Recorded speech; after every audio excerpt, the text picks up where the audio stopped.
శ్రీ సచిదానంద సమర్థ సద్గురు సాయి మహారాజ్కి జై. సాయి బిడ్డలందరికీ కూడా సాయినాథుని ఆశీర్వాదాలతో మనం గురుచరిత్ర పారాయణ 30 అధ్యాయంలో ఉన్నామండి.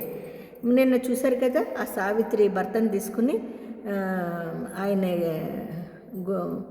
మన దత్తాత్రేయ స్వామి దగ్గరికి బయలుదేరిందండి, నృసింహ సరస్వతి స్వామి దగ్గరికి. మరి ఎలా ఉంటుందో చూద్దాం.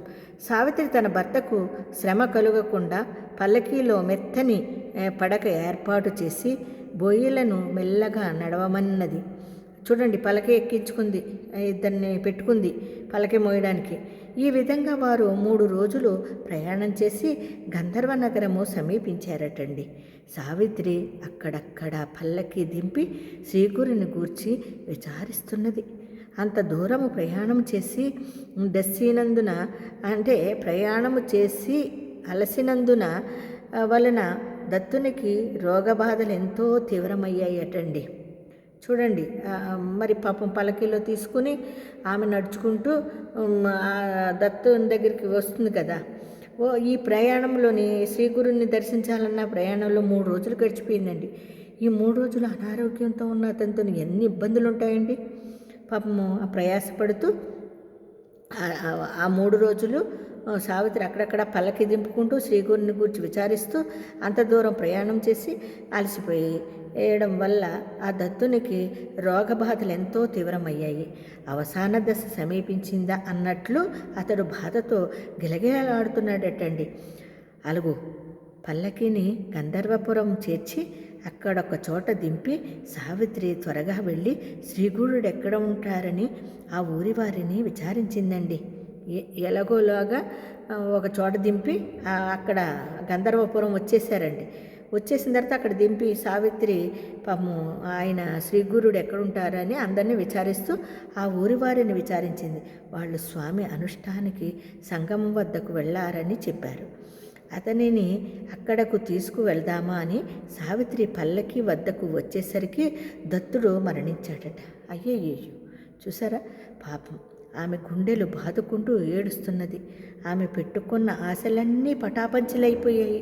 ఆ శోకం భరించలేక ఆమె కత్తితో పొడుచుకోబోతే అక్కడి వారి అందరూ అడ్డు వచ్చి ఆపారంట.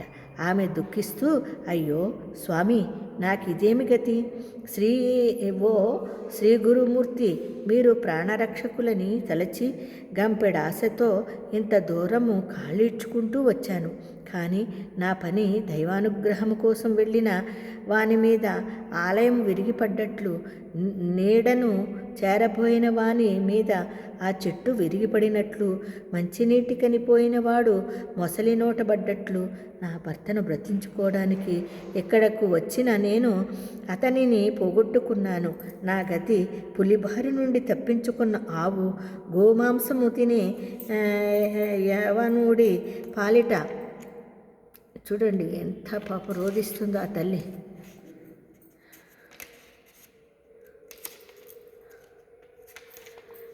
పడినట్లయింది. నాకు తెలియకనే నేను నా భర్తను చంపిన దానినయ్యాను. వృద్ధులైన అత్తామామలకు ఒక్కగానొక్కడైన వారి బిడ్డను దూరం చేసి దేశం కాని దేశంలో దిక్కులేని చావు చచ్చేలా చేశాను అని హృదయ విదారకముగా ఏడుస్తున్నదటండి. అప్పుడు అక్కడ చేరిన వారిలో కొందరు, అమ్మాయి, నీవిలా ఏడ్చినందువలన లాభమేమి?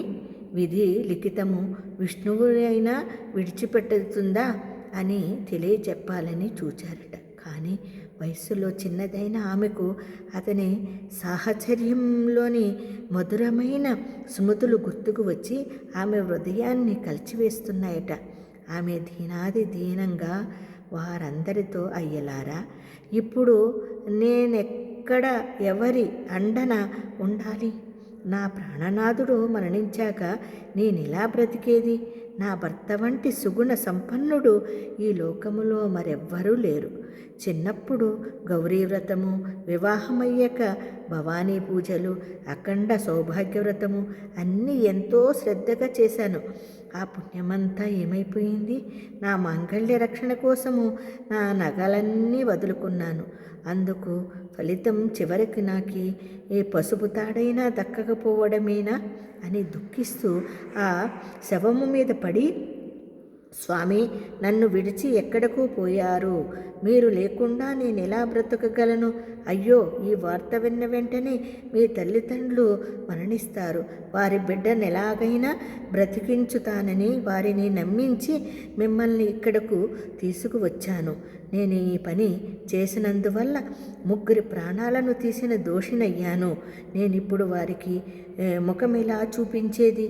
నేను మీతోనే వస్తాను అంటూ హృదయ విదారకముగా శోకిస్తున్నదటండి ఆ తల్లి.